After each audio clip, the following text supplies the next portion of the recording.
Hi everyone. Today I'm going to be making slow cooker corned beef and cabbage stew. Now this would be good for any leftover corned beef or if you just like Irish recipes any time of the year.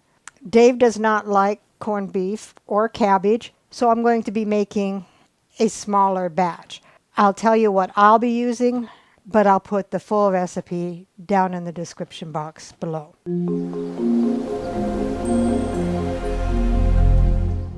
So what all goes into the slow cooker corned beef and cabbage stew? 1.5 cups beef broth, 1/2 tablespoon Worcestershire sauce, and this actually is smaller than even the half. This is only 4 ounces. I'll just cut it up into little pieces. So 1 pound corned beef cut into cubes, and like I said, this is only 4 ounces.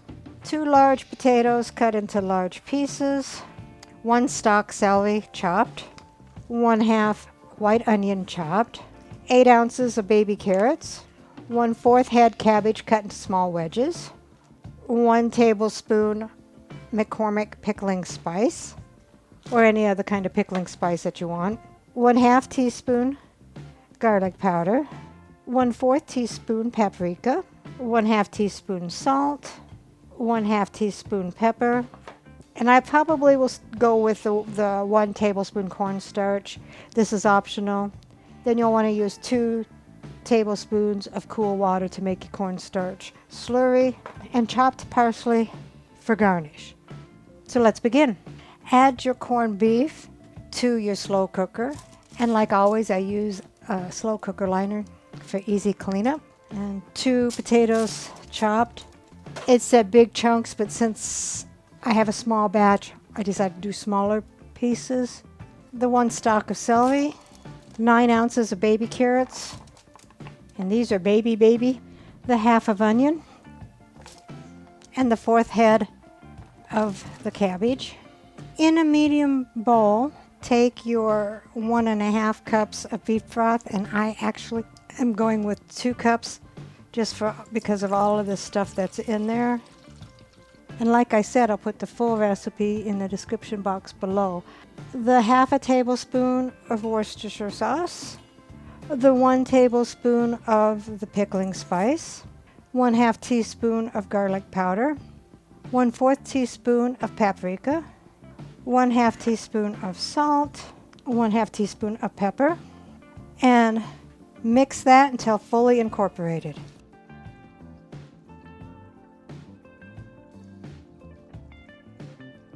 And pour your broth mix over the meat and veggies.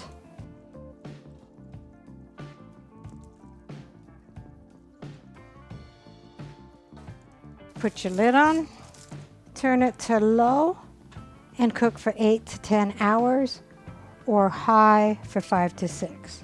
Now this part is optional. If you want your stew to be a little bit thicker, make a cornstarch slurry.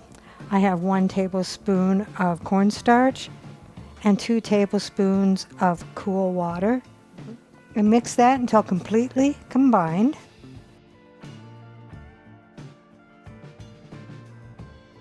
So take your cornstarch slurry and pour it into your corned beef and cabbage stew.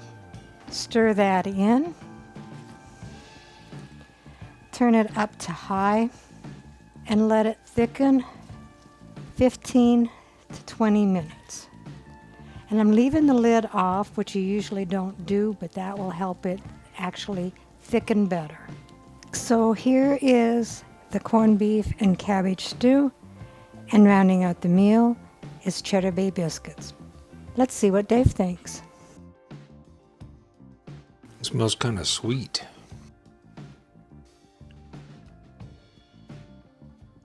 No, I'm not tasting anything sweet. Is it corned beef? It is. This is corned beef and cabbage stew. I know you love corned beef. And cabbage. Okay.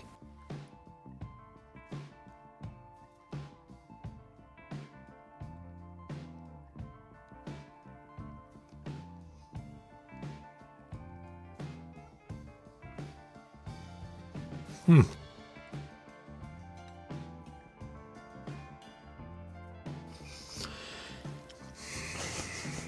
don't. I don't think I would request you make this again, but if you make it again, I'll eat it. I'm not a big corned beef fan. I'm not a big cooked cabbage fan. I don't like cooked Brussels sprouts. I like them raw. Don't like them cooked. So this isn't bad, but I don't think I would request it. But I'm going to eat it. Recipe deals for easy meals. Please like, subscribe, and share. This is Cooking with Sherry. Until we meet again.